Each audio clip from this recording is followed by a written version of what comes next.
Got a little piano like, I mean, I see it's more of a feature, not a bug, but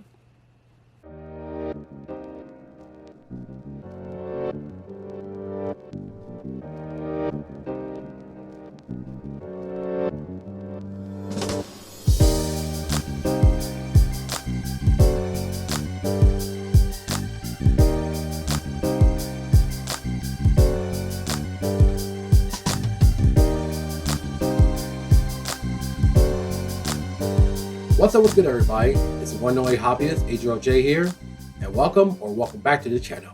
For this episode, I'm doing another reaction video. This time I feel video analysis on how Tekken 4's original soundtrack changed everything by U.N.C.L.E. Hope I said that right. Be sure to watch the original content right here to give him the credit he must deserve, and then come back and watch with me. Now, for those who watch my retrospective on the Tekken series, which I posted back in, let's see here. Videos, most viewed 10 years ago. Holy shit. But anyway, on that video, I talk a great deal about Tekken 4 and why it's one of my favorites in the series. But not just for the atmosphere or gameplay, but also the soundtrack, which is the topic of this video that I'll be reacting to today. Now, before I get started with the video, I do want to thank everyone who clicked on this video. And if you haven't supported me with Patreon yet, be sure to head over to patreon.com/ADtheTRIBALCHILD. Join my certified fan tier for $1 a month to check it out. But with that said, let's go ahead and get right to it. How Tekken 4's OST changed everything. Let's do this.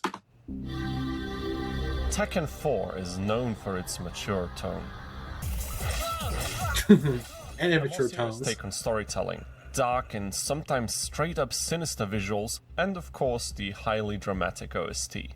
In my last video, I took a deep dive into the music of Tekken 4, analyzing each of its tracks while also offering my personal opinion along the way. There was, however, one aspect that I had missed. The music changes dynamically mid-fight. Since a lot of you have pointed this out, today I want to take a closer look at how this works and whether that changes my personal opinion on some of these tracks. Let's take a listen. Alright then. My shit. Background music, or BGM for short, has always been a very important part of any video game experience. It helps the player to immerse themselves, it aids in creating emotionally impactful moments, and sometimes it's just there to stay a while and listen. In fighting games, it feels like the music has an especially high priority, since there is usually very little to no dialogue, and the only other sounds you'll typically hear are when the characters deliver powerful blows or when they grunt after receiving them. The music also needs to be fast-paced to match the adrenaline-inducing fighting, and that's certainly not an easy task. The introduction of dynamic or adaptive music, so music that changes when specific gameplay moments occur, further builds this relationship between playing and listening. The introduction of such features to fighting games occurred way before Tekken 4. The earliest example I could find is the legendary Street Fighter II from 1991, which would change the soundtrack whenever a character's health would drop to a dangerously low point, emphasizing the most critical moment of the fight. Now, just to be specific, the Street Fighter 2 games, not the Alpha games. But I'm glad you really pointed that out, because I think it's the one thing about Tekken 4's music is what no one talks about. The dramatic change in music we ran around or watching a replay, and I'm really glad he pointed that out. And they actually still do it today with Tekken 8. Music is a bit of an acquired taste for some, but I like my old school. But let's continue. Oh, speaking of which. All the franchises would soon jump onto this concept, like Samurai Showdown in 1993 or Killer Instinct in 1994. For some reason, Tekken took a bit longer. Correct me if I'm wrong, but the first few Tekken games did not feature any adaptive elements in the music at all. Tekken 4 was the first entry that would experiment with this concept in a very specific way.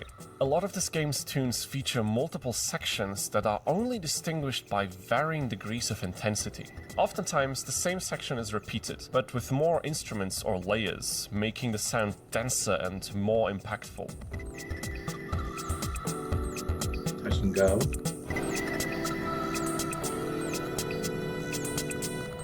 The game then uses these tenser sections for round transitions to, again, emphasize an important moment in a fight. A prime example of that is Authentic Sky, which plays when you fight in the building stage. The track's arrangement is rather thin in the beginning, which I previously described as very cozy but lacking a bit in the intensity department, especially from the drums that join in way later. However, the point at which the drums join in-game is whenever the first round ends and the first final blow is dealt, which does make for a satisfying musical highlight. Satisfying is the best way to describe it.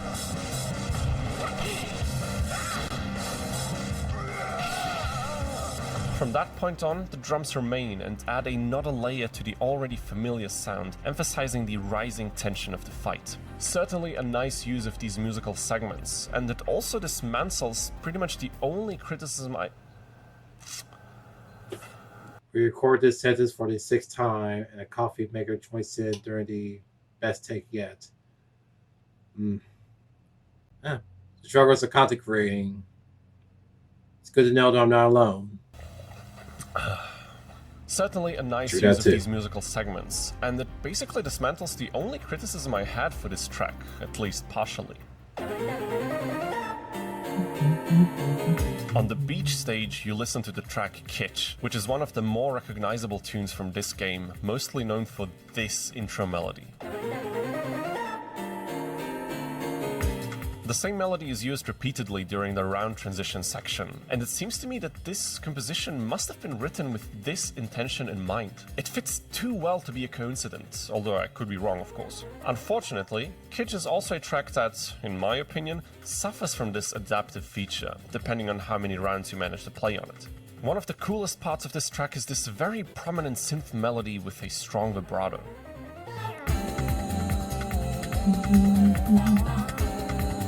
But according to what I could find online, this part of the track only ever plays once you reach round 3, meaning that if you finish the fight beforehand, you straight up can't hear it. Now, you might say that this is an obvious thing in most fighting games. The tunes need to be longer than the total possible playtime, so there will always be sections and parts that you can't hear if you end the fight quickly. And while that is certainly true, I still find it a bit disappointing that some tracks have their most hype moments at such a late point. Sure, if you watch a tournament, an important match goes to the final round and then you hear your favorite section for the first time in the whole tournament, it would be a great climactic moment. Right. But let's be real, back then when you played Tekken 4 casually at home, you would probably beat every single opponent with ease, or you'd likely set the round count to 1, so you might never actually hear these amazing parts. Listen to this part of Bit Crusher, for example. Here, the keyboard plays a solo that starts off with a variation of the main theme and then develops into some busy runs and a climactic finish.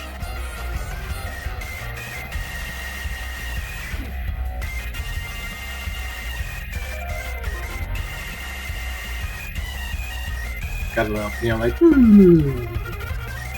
It sounds freaking amazing. But again, this part seems to be reserved for 3rd rounds on the Shinjuku stage. So I suppose there must have been thousands of Tekken players who were never blessed by this magnificent keyboard solo. Truly a shame. Truth be told, I don't know how this quote-unquote problem could be solved, because Tekken 4's approach at least gives you specific opportunities to hear these segments without having to fully deplete a timer to try and reach it in time. But I still feel like there must be a better way to do this. Another thing that feels disappointing is the way that the music transitions between these predetermined sections. In most cases I heard, it abruptly shifts from one segment to the other without any crossfade and without any attempt to keep the meter intact, so to speak.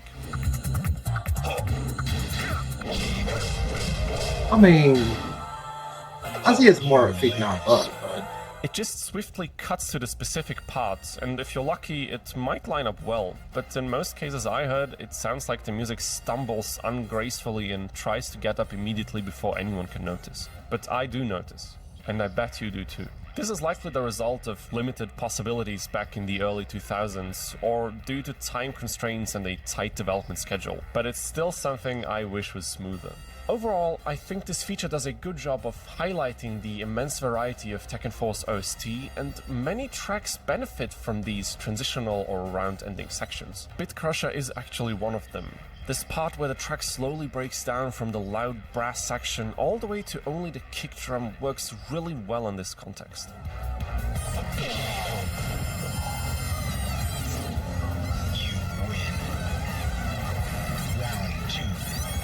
I actually like Bit Crusher more and more as I listen to it, even after all these years.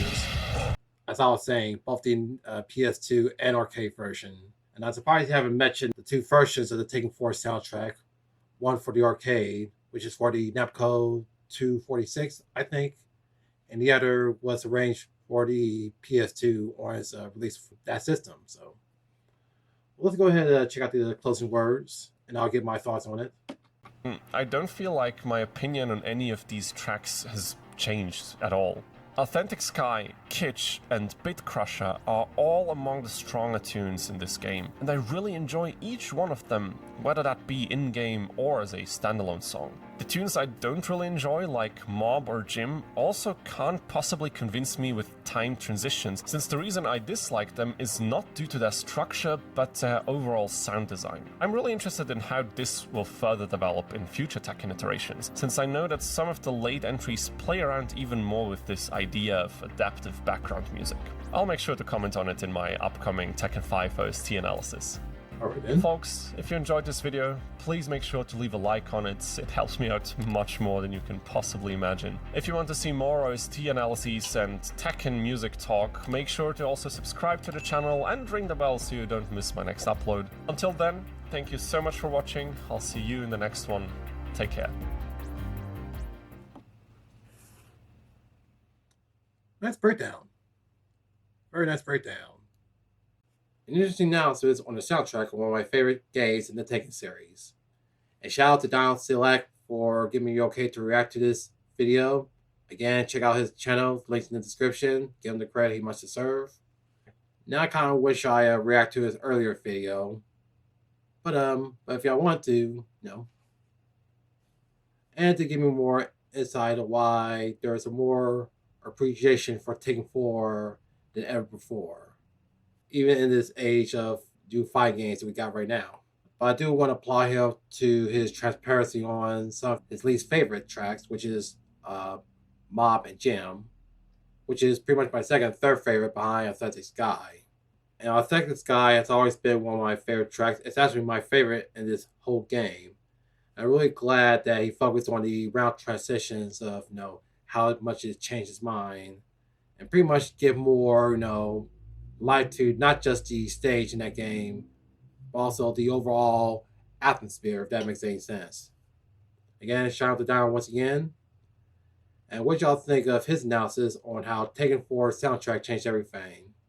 Love it? Hate it? Let me know down in the comments below. Until then, this is Adriel signing out. Telling y'all to take care of yourselves, be good to each other, as always. Keep it